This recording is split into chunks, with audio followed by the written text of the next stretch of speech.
This is not meat. It's beans. And it tastes so good. Let me show you the secret recipe. Today, I'm going to cook beans that taste just like meat.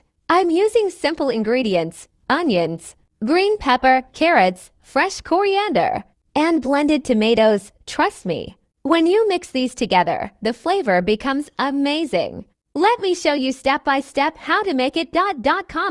Start by chopping everything like this: onions, peppers, carrots, and fresh coriander.